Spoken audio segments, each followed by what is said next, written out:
दो पागल बहनें। एक गांव में एक परिवार में दो बहनें रहा करती थी। उन दोनों बहनों का एक दूसरे के अलावा दुनिया में और कोई नहीं था। दोनों बहनें एक दूसरे के साथ काफी खुश रहा करती थी, लेकिन पूरा गांव न जाने क्यों उन्हें दो पागल बहनों के नाम से जानता था। अरे बहन, कहाँ जा रही हो आज सुबह सुबह? अरे बस कुछ नहीं, जरा उन पागल बहनों के घर जा रही थी। अरे इतनी सुबह सुबह तुम्हें उन पागल बहनों से क्या काम आन पड़ा? अब क्या बताऊं, उन दोनों ने कुछ दिन पहले मुझसे कुछ रुपए उधार लिए थे, बस वही वापस लेने जा रही हूँ।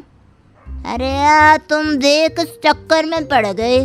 पहले ही पूरा गांव उन दोनों को पागल कहकर बुलाता है और फिर भी तुमने उन्हें पैसे दे दिया। अब क्या करूं बहन, मैं तो इस गांव में नई आई हूँ, मुझे तो पता भी नहीं था, और देखने में तो मुझे पागल जैसी भी नहीं लगती।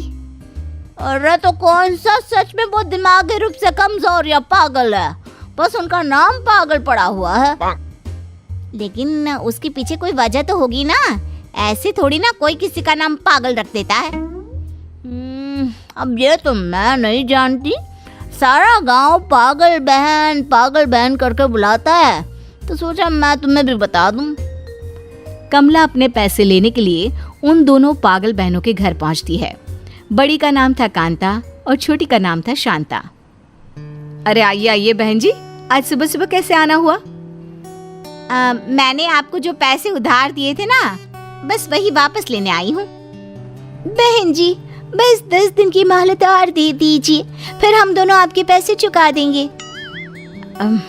अच्छा ठीक है, कोई बात नहीं, लेकिन एक बात पूछना चाहती थी, आप बुरा तो नहीं मानेंगी ना?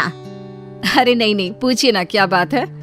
देखिए, मैं इस गांव में नई आई हूँ, मैं नहीं जानती कि पूरा गांव आपको पागल बहनों के नाम से क्यों बुलाता है। क्या आप मुझे उसके पीछे की वजह बता सकती हैं? जाने दो ना बहन, बहुत लंबी कहानी है, फिर कभी सुनाएंगी। कमला के बार बार कहने पर भी कांता और शांता उसे ये नहीं बताती कि पूरा गांव उन्हें पागल बहन के नाम से क्यों बुलाता था। और फिर एक दिन गांव के किसान लक्ष्मण का निधन हो जाता है। लक्ष्मण का कोई बेटा नहीं था, उसकी सिर्फ 2 बेटियां थी। जब लक्ष्मण का निधन हुआ तो गांव वाले आपस में बात करने लगे। बेचारा लक्ष्मण, उसे तो आखिरी वक्त पर चिता में अग्नि देने के लिए कोई बेटा भी नहीं है। हाँ, लेकिन 2 बेटियां तो है, अब वही करेगी लक्ष्मण का सारा क्रियाक्रम। अरे नहीं, ऐसा थोड़ी ना होता है, ये काम तो बेटे का होता है। अरे पर बेटा कहाँ से लाए? पंडित से करवा लो या फिर उसकी बेटियों से कहकर सारा क्रियाक्रम करवा लो। लक्ष्मण की दोनों बेटियां उसके अंतिम संस्कार पर पहुंचती है। बड़ी बेटी कहती है, मैं अपने पिता को मुखाग्नि देने के लिए तैयार हूँ। हाँ दीदी, मुझे भी नहीं लगता कि इसमें कोई परेशानी है, आखिर वो हमारे पिता थे। अगर हमारा कोई भाई नहीं था तो ये काम हमें ही करना होगा ना। यह तुम कैसी बात कर रही हो लड़की? क्या तुम उन दोनों पागल बहनों के बारे में नहीं जानती? लेकिन हमारे पिता के मुखाग्नि देने से उन दोनों बहनों का क्या लेना देना? अरे लेना देना कैसे नहीं है, उन दोनों बहनों ने भी कई साल पहले ऐसा ही कुछ करने की कोशिश की थी, अपने पिता को मुखाग्नि दी थी और तब से दोनों पागल हो गई हैं। सरपंच साहब, ये सब आप गांव वालों की गलतफहमी है। वो दोनों बहनें पागल नहीं है, वो तो बहुत समझदार हैं। देखो, तुम्हें कभी कुछ समझ में नहीं आएगा, वो दोनों पागल है, पागल। अगर जरा भी समझदार होती तो भला शादी ना करती। कितनी उम्र हो गई है दोनों की, लेकिन दोनों में से एक ने भी शादी नहीं की। यही तो पागलपन की निशानी है।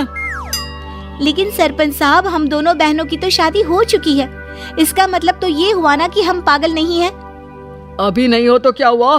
पंडित ने कहा था कि अगर लड़कियां अपने पिता को मुखाग्नि देती हैं तो वो पागल हो जाती हैं। क्या तुम्हें अपनी गृहस्थी की चिंता नहीं? अरे सरपंच साहब, ये कौन से अंधविश्वास में रह रहे हैं? ऐसा भी भला कभी होता है क्या? वैसे सरपंच साहब, ये बात तो हम भी जानना चाहते हैं कि आखिर सारा गांव उन दोनों बहनों को पागल कहकर क्यों बुलाता है। हाँ सरपंच साहब, मैं तो इस गांव में नई आई हूँ। मैंने भी उन दोनों बहनों से पूछने की बहुत कोशिश की, लेकिन उन्होंने कुछ बताया ही नहीं। चलिए ठीक है, अगर सारे गांव वालों की यही इच्छा है तो अब तो लक्ष्मण का अंतिम संस्कार तभी होगा जब ये बात सबके सामने साफ हो जाएगी। ठीक है सरपंच साहब, आप उन दोनों बहनों और उस पंडित को भी बुलाइए जिसने ये बात कही थी। दीदी बिल्कुल ठीक कह रही है, जब तक वो पंडित सामने नहीं होगा तब तक दूध का दूध और पानी का पानी नहीं होगा। सब लोगों के कहने पर उन दोनों पागल बहनों और उस पंडित को बुलाया जाता है जिसने पूरे गांव को ये बताया हुआ था कि पिता का अंतिम संस्कार करने से बेटियां पागल हो जाती है। और उन सब के आने के बाद क्या हुआ? आप लोगों ने हमें यहाँ क्यों बुलाया? वैसे तो आप सब लोग हमें पागल पागल कहते रहते हैं, और आज यहाँ इस तरह, आखिर बात क्या है? पूरा गांव जानना चाहता है कि तुम दोनों पागल कैसे हुई। किसने कहा कि हम पागल हैं? ये तो आप सब गांव वालों ने बिना बात की अफवाह उड़ाई हुई है। पंडित जी, अब आप ही बताइए आखिर सच क्या है। वो क्या है ना सरपंच साहब, बहुत साल पहले जब इन दोनों के पिताजी का निधन हुआ था तो इन दोनों ने जिद करके उनका अंतिम संस्कार कर दिया था। और देखिए ना, तब से ना दोनों की शादी हुई, ना कोई परिवार बसा, ऊपर से गांव का कोई भी इंसान इनसे बात नहीं करता। पागल हम दोनों नहीं, पागल आप सब गांव वाले हैं। मैंने शादी इसलिए नहीं की क्योंकि अगर मैं शादी कर लेती तो मेरी छोटी बहन अकेली रह जाती। अच्छा, अगर ऐसी बात है तो तुम शादी ना करती, पर छोटी बहन की शादी क्यों नहीं करवाई? कैसे करवाती पंडित जी? पूरे गांव को तो आपने ये ढिंडोरा पीट दिया था कि हम दोनों बहनें पागल हैं। तो फिर एक बात बताओ, अगर तुम पागल नहीं हो तो गांव का कोई भी तुमसे बात क्यों नहीं करता? इसलिए सरपंच साहब, क्योंकि गांव के मुखिया होकर आप खुद ही हमें पागल पागल कहते हैं। अब आप ही बताइए, अगर आप ही हमें पागल कहेंगे तो कौन हमारी बात पर विश्वास करेगा? लेकिन तुम दोनों को अपना घर बसाना चाहिए था, शादी ब्याह करना चाहिए था। पंडित जी, अगर आप लोगों को हमारी इतनी ही चिंता थी तो आप लोगों ने कभी हमारी मदद क्यों नहीं की? जानते हैं ना पंडित जी, जब हमारे पिताजी का निधन हुआ तब हम छोटे थे और गांव के किसी भी इंसान ने हमारी कोई भी मदद नहीं की।